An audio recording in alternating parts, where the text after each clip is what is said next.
not only do I just do like muscular stuff for people, making them stronger, but I wanted to give you guys something that you could go use with all of your students right now, whether they're tongue-tied or not. And I will warn you that they are very weird.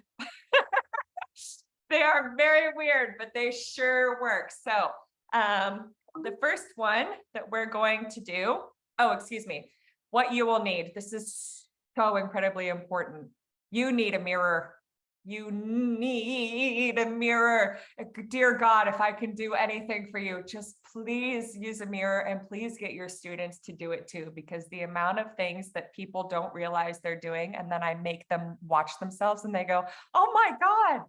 I mean, it happens constantly. So you'll need a mirror and you'll probably need a flashlight because we are going to literally peel your lips aside and like stare in there and look at some of these things. So feel free to follow along with this if you would like.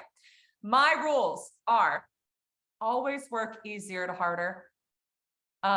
If we're talking about mobility, just like going to the gym, you do not go pick up the 50-pound dumbbell unless you're not terribly smart.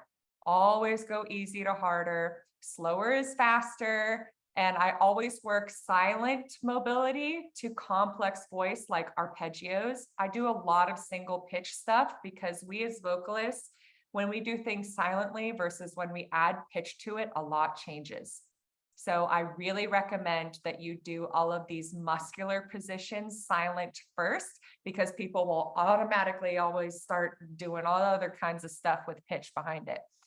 This is for the middle portion of the tongue. This is where I think most singers are the weakest, actually. The back of our tongue gets a pretty good workout because we know that it should be nice and high. And the front, of course, has to do all of those consonants, but this middle tends to be pretty weak. A lot of you, I'm sure, are familiar with students who have something that looks like this going on, or they'll be singing, and it'll all fall flat in there. This middle tongue is what's going on. So we're going to use the enya noise.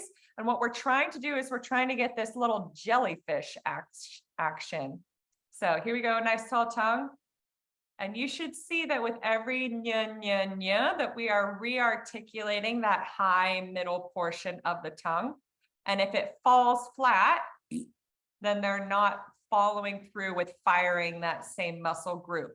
So what you should be able to do is you should be able to go through all your vowels with a nice, perfect, tall tongue. Nye, nye, nya, nya, new. Nye, nye, nya, nya, new. Instead of nye, nye, nya, nya, nya, right? Which we see very often. So this is a big one that I really recommend starting silently in a mirror, because the amount of ah and o vowels that fail this test are very high.